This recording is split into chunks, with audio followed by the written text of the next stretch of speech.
the Cathaoirleach and members of Killarney Municipal District. This is probably an event that could maybe have happened last year, but as we know, a lot of events like this were postponed for very obvious reasons. So just before maybe I say a word or two about what actually happened here in 1921, I'd like to invite the Cathaoirleach of Killarney Municipal District, Marie Maloney, to say a few words. Thank you. Thank you, Owen, and good morning, everybody. As Mayor of Killarney, I'm absolutely delighted to have been asked to unveil this plaque in memory of Carey this morning. It was an event that we hoped we would have held last year, which would have been the centenary in 21, but unfortunately due to this pandemic it has destroyed all our plans over the last couple of years. But anyway, here we are this morning, and at last we're here to unveil it. It's a brief ceremony, but an important one. I think that it's the history here in Killarney, and we're here to unveil it. I won't go into too much detail about Henry because I'm sure that Owen wants to do that. And today we are remembering someone who was the lesser known victims of the war of 100 years ago, and sadly the very last person to die during the war, just a few minutes before the truce came into effect on the 11th of July 1921. When I was reading the details of what happened to Hannah, it brought home how many civilians can literally get caught in the crossfire during warm time. War is very tragic and cruel business, and sadly Hannah was one of those caught up in the conflict, even though she was an innocent bystander. And I think it's very poignant that we're seeing these things this morning as we watch what's going on in Ukraine and people getting caught in the crossfire and innocent victims suffering badly. Hannah was walking here in this hotel behind me. It wasn't the Towers then, I think it was the Imperial Hotel maybe at that stage. And Hannah came out onto the street because just to see what was happening a few minutes before the truce, and unfortunately she was very unlucky that a soldier lit off one of his bullets or his shotgun, and a stray bullet hit Hannah in the neck, and God love her, she unfortunately she died from the injuries she received. Little did she think coming to work that morning, I guess, that she would make the history books, and that we would be here today marking her death really as part of history of this town. And you know, it's important. It may be an unfortunate accident that put her into the history books, but so it has. And you know, next week I think we're leading into the International Women's Day, and it's very apt that we are unveiling a plaque here to this woman in Killarney today. And as we lead into next week, heading towards International Women's Day, I will be proposing a plaque for another very important woman in this town, Jeannie McCarthy, who was born in New Street and who went to France. She was born in Bowling-in-the-Gown, as he was known, and she went to France. And when she carried out work similar to what Monsignor Flaherty was doing, and she has never been recognised by this country, and she's never been recognised by this town, but she has been recognised by America and by France and by Britain. So I think it's time that we recognise the women of this town. There are very little things in Killarney that can be attributed to women. All the roundabouts and roads and everything are named after me, and so be it, because they deserve to be named as well. But I do think it's time we stood up, and as a female Cathaoirleach of the thing, I'm delighted to be here to unveil this today.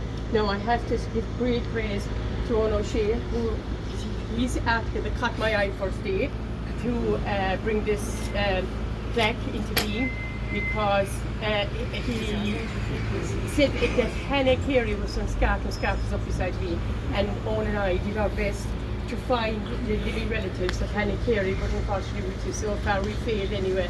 But you know, maybe when this article appears in the papers and things, maybe somebody will come forward and say, yeah, that was my grand-aunt, or that was my aunt, or whatever. So hopefully that might happen. And finally, I have to give great praise to Paul and Gemma, because when I moved to this at council and I looked for this plaque, I was saying, where will we put it? Can we put it on the street? Will I put it above in the garden of remembrance above near the courthouse? And was I so delighted to get a message from Paul saying we would be delighted to put it on the building of the hotel, the wall of the hotel where it happened. So I really sincere thank you to you, because I think it's a part of history of Killarney, and it will be here for everyone to see. And I'm hoping that people, when they pass it, they will take a few minutes to stop and read what this plaque is about. So again, thank you all very much for coming this morning, and I am absolutely delighted as Mayor to unveil this. With me today. Yeah.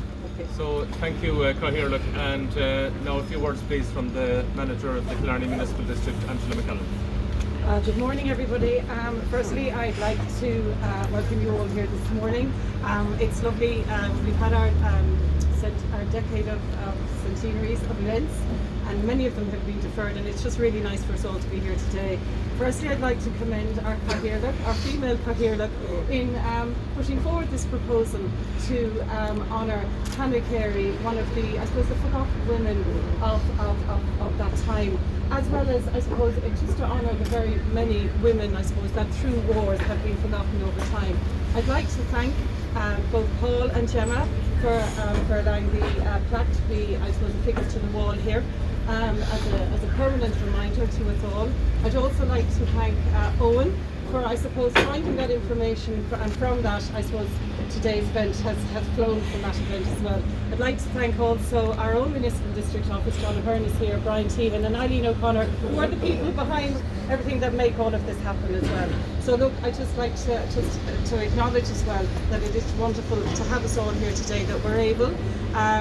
Funding has recently been announced by the government for each of the counties to, I suppose, follow on with other commemorative events with the community over the next few years. So we look forward, hopefully, to having more of these again. So thanks very much, everybody.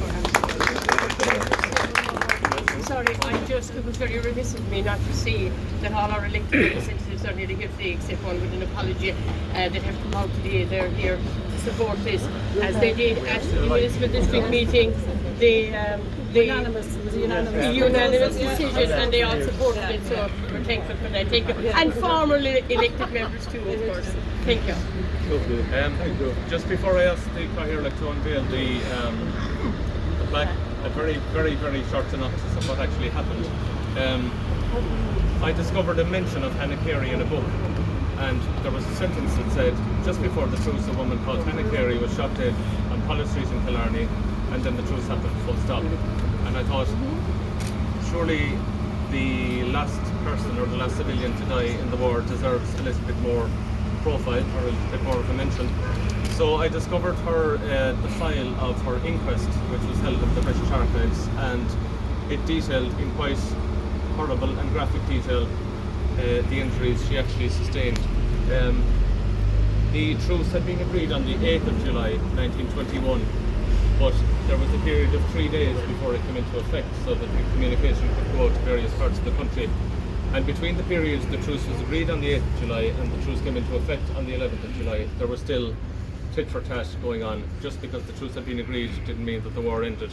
There were still engagements between the Crown Forces and the IRA.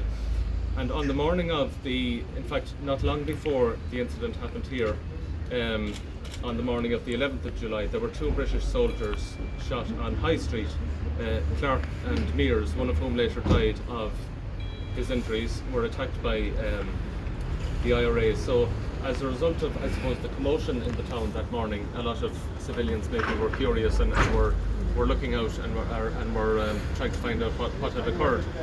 But following the shooting of the 2 British soldiers on High Street, an RIC patrol was dispatched from the barracks and sent around the town just to discover what was going on and, I suppose, to keep the peace. And an RIC vehicle was travelling down College Street and was being driven by an RIC officer who had his pistol in his hand while he was steering the vehicle, at least according to his testimony.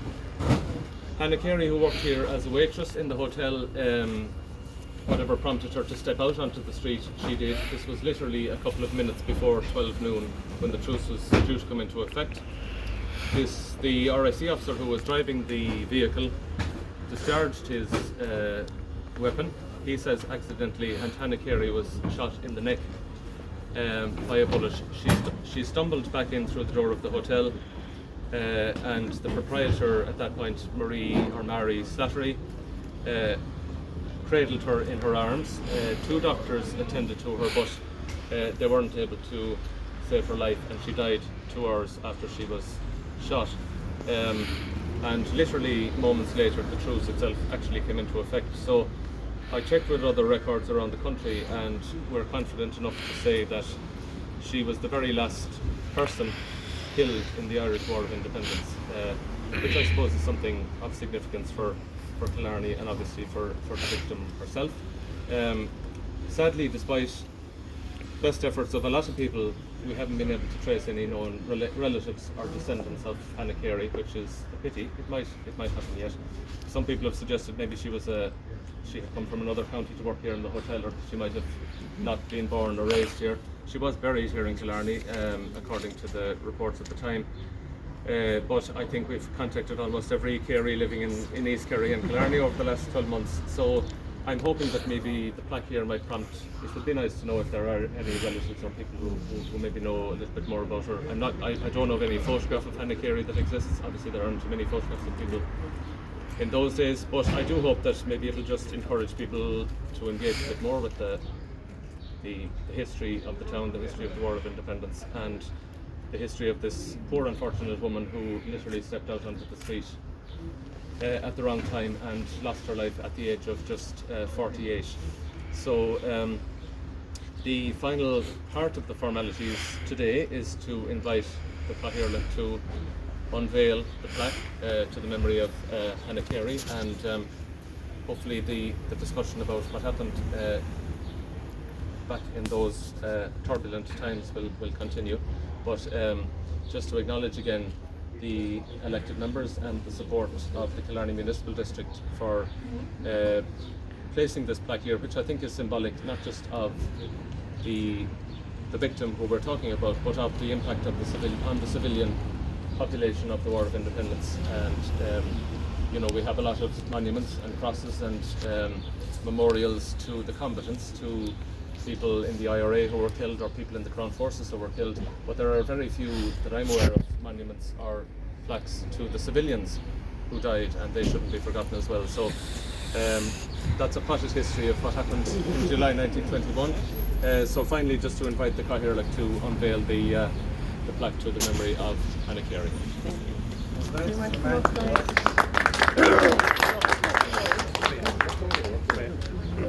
Do you want to bring the elected members up around? He's going like that. Oh, just push it, and just push it.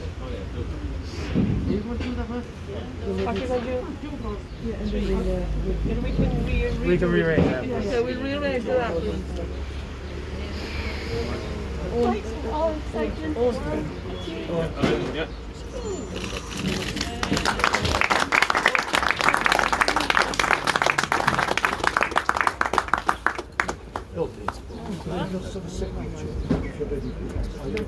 Oh, I will just take photographs. Well, we won't be allowed to